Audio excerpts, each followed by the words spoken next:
പാലക്കാട് ജില്ലയിൽ ലക്കിടി റെയിൽവേ സ്റ്റേഷന്റെ അടുത്തുള്ള കിള്ളിക്കുറിശി മംഗലം എന്ന സ്ഥലത്ത് കലക്കത്ത് വീട്ടിലാണ് കുഞ്ചൻ നമ്പ്യാരുടെ ജനനം. ക്രിസ്തുവർഷം 1675-നും 1775-നും ഇടയ്ക്കാണ് ജീവിതകാലം എന്ന് വിശ്വസിച്ചു പോരുന്നു. മഹാകവി ഉള്ളൂർ കേരള സാഹിത്യ ചരിത്രത്തിൽ കുഞ്ചൻ നമ്പ്യാരുടെ ജനനത്തെപ്പറ്റിയുള്ള ഐതിഹ്യം ഇങ്ങനെ വിവരിക്കുന്നു. വന്നേരി നാട്ടുകാരനായ ഒരു നമ്പൂരി തിരുവനന്തപുരത്ത് ചെന്ന് തിരുവിതാംകൂർ വാണിരുന്ന രവിവർമ്മ മഹാരാജാവിനോട് പെൺകൊടയ്ക്ക് വേണ്ട ധനവും വാങ്ങിക്കൊണ്ട് മടങ്ങുന്ന വഴിക്ക് കിള്ളിക്കുറിശി ക്ഷേത്രക്കുളത്തിൽ കുളിക്കുന്നതിനിറങ്ങി.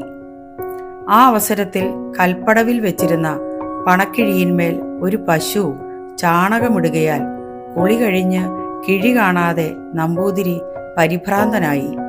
അപ്പോൾ ഗർഭവതിയായ ഒരു നങ്ങ്യാർ കൽപ്പടവ് അടിച്ചു തളിക്കാൻ അവിടെ ചെല്ലുകയും ചാണകത്തിനടിയിൽ പണക്കിഴി കണ്ട് അതെടുത്ത് നമ്പൂതിരിയെ ഏൽപ്പിക്കുകയും ചെയ്തുവത്രേ.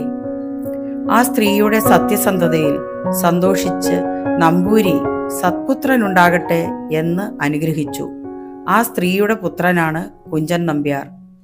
കുഞ്ചൻ നമ്പ്യാരുടെ പിതാവ് കോട്ടയം ജില്ലയിൽപ്പെട്ട കിടങ്ങൂരിലെ കല്ലമ്പള്ളി ഇല്ലത്തെ ഒരു നമ്പൂരിയാണെന്നും അദ്ദേഹത്തിന് കിള്ളിക്കുറിശി മംഗലത്തെ ക്ഷേത്രത്തിൽ അക്കാലത്ത് ശാന്തി ഉണ്ടായിരുന്നുവെന്നും പറയപ്പെടുന്നു.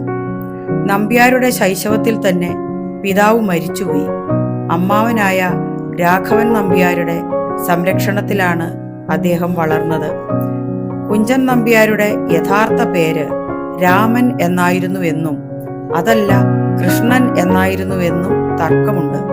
കുഞ്ചൻ എന്ന ഓമനപ്പേര് ചിലപ്പോൾ യഥാർത്ഥ പേരായി തീർന്നതുമാകാം.